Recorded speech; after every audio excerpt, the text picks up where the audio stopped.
Republic বাংলায় অভিষেকের সই চুরি নিয়ে কি বলছে দেখে নেওয়া যাক।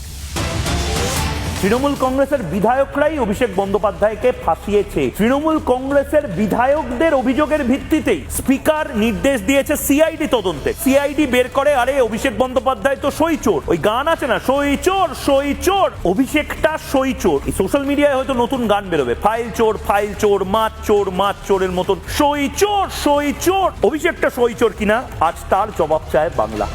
বলছেন যে অভিষেক বন্দ্যোপাধ্যায় কিচ্ছু ছাড়েন না, অভিষেক বন্দ্যোপাধ্যায় নাকি যা হাতের সামনে পান সেটাই চুরি করে নেন। এটা সোশ্যাল মিডিয়াতে লোকজন অভিযোগ করছে।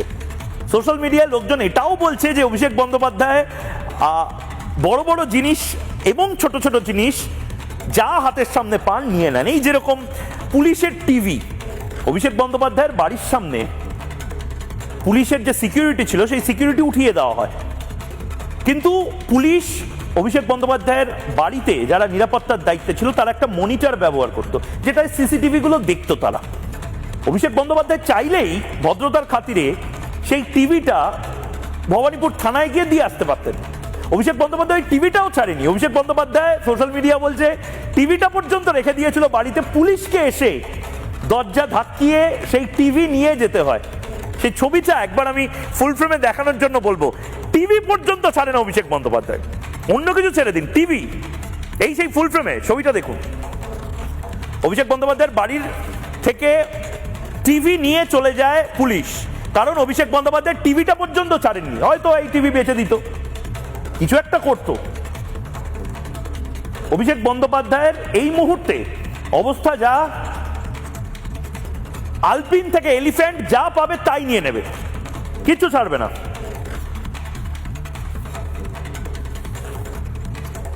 অনেকে সোশ্যাল মিডিয়াতে এটাও বলছে টিভি, ময়ূকদা শুধু টিভি। অভিষেক বন্দ্যোপাধ্যায় হাসপাতালের জামা পর্যন্ত ছাড়ে না। অ্যাপোলো হাসপাতালের জামা, সেই জামা পরে অভিষেক বন্দ্যোপাধ্যায় চলে গেল বেলভিউ হাসপাতালে। আমি জানি না সেই জামার দাম দেওয়া হয়েছে কিনা, যদি দাম দেওয়া হয় আমি এটাও আপডেট করে দেবো। কিন্তু অভিষেক বন্দ্যোপাধ্যায় অ্যাপোলো হাসপাতালের জামাটা পর্যন্ত নিয়ে চলে গেল, মানে জামাও ছাড়ছে না হাসপাতালে। সোশ্যাল মিডিয়াতে লোকজন বলছে কিচ্ছু ছাড়বে না। একটা পাতা, এরকম একটা পাতা অভিষেক বন্দ্যোপাধ্যায়ের সামনে রেখে দিলে সেটাও অভিষেক বন্দ্যোপাধ্যায় নিয়ে নেবে। চাল, ডাল, সোনা দানা, গরু, পাথর, ইট, বালি, কয়লা, এগুলো তো বড় বড় ব্যাপার। হাসপাতালের জামা পর্যন্ত ছাড়ছে না। দেখুন অ্যাপোলো হাসপাতালের জামা ফুল ফ্রেমে, সেই জামা পরে চলে গেল বেলভিউ হাসপাতালে। আরে সেই জামাটা ফেরত দিয়ে দে, সে জামা ফেরতও দেবে না, সেই জামা তার দামও হয়তো দেবে না। সোশ্যাল মিডিয়ায় বলছে দাম এখনো বোধহয় চোকায়নি অভিষেক বন্দ্যোপাধ্যায়।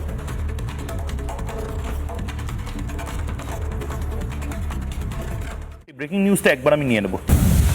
এই মুহূর্তে যে ব্রেকিং নিউজ, একাধিক ভাগে ভাঙতে চলেছে তৃণমূল কংগ্রেস। হয়তো দুটো ভাগ নয়, একাধিক ভাগে।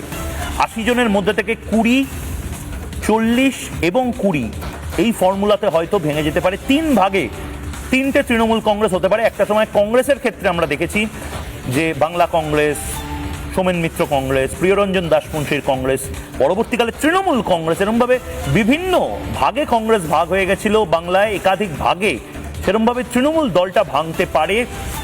যে খবর পাওয়া যাচ্ছে, ঋতব্রত বন্দ্যোপাধ্যায় বাদেও লাইনে আরো এক বড় নেতা, প্রবীণ নেতা রয়েছেন। দক্ষিণ কলকাতায় অভিষেক বিরোধী বৈঠকে যিনি অংশ নিয়েছেন, এবং তার সঙ্গেও প্রায় ২২ জন বিধায়ক এবং কাউন্সিলর বেরিয়ে আসতে পারে, আলাদাভাবে বেরিয়ে আসতে পারে। একাধিক ভাগে ভাঙতে চলেছে তৃণমূল কংগ্রেস। একটা দল যদি ২-৩টে অংশে ভেঙে যায়, তার সেক্ষেত্রে তো অ্যান্টি ডিফেকশন ল বোধহয় কাজে আসবে না।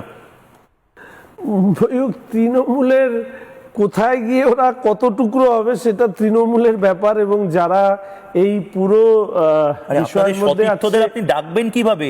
মানে বিরোধীকে, বিরোধী দলের তো নাম থাকতো, বিরোধী দলের স্ট্যাটাস হারিয়ে ফেলতে পারে তো।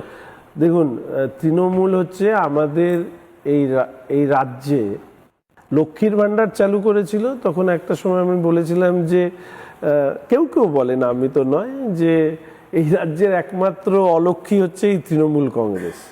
ফলে এরা যত দ্রুত এদের নিশ্চিহ্ন হয়ে যায় তত লাভ।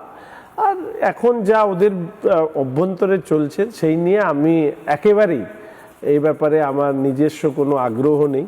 আমার আগ্রহ আমাদের সংকল্পপত্র নিয়ে, আমার আগ্রহ আমার মুখ্যমন্ত্রীর নির্দেশ নিয়ে, আমার আগ্রহ আমার রাজ্য সভাপতির দিক নির্দেশিকা নিয়ে। আমি অন্তত এই দিকেই দৃষ্টিপাত করি। আর এই দলটা বেশিরভাগ লোক হচ্ছে এই দলের, মানে অনেকে বলবে যে এদের বেশিরভাগই হচ্ছে দুর্নীতিতে নিমজ্জিত। এদের সম্পর্কে কি কথা বলবো? নর্দমায় ঢিল মারলে তো আরো গন্ধই বেরোয়। ঘর শত্রু বিভীষণ বলে না, সেটাই হয়েছে টিএমসির সাথে। ঘরের লোককেই চিনতে পারেনি। তো আজকের মতন এই পর্যন্ত। আপনাদের কি মনে হয়, অভিষেক কি এবার জেলে যাবে? কমেন্টে জানাতে ভুলবেন না। আর আমার চ্যানেলটাকে সাবস্ক্রাইব করুন এরকম লেটেস্ট নিউজ জানতে। জয় মা ভবানী।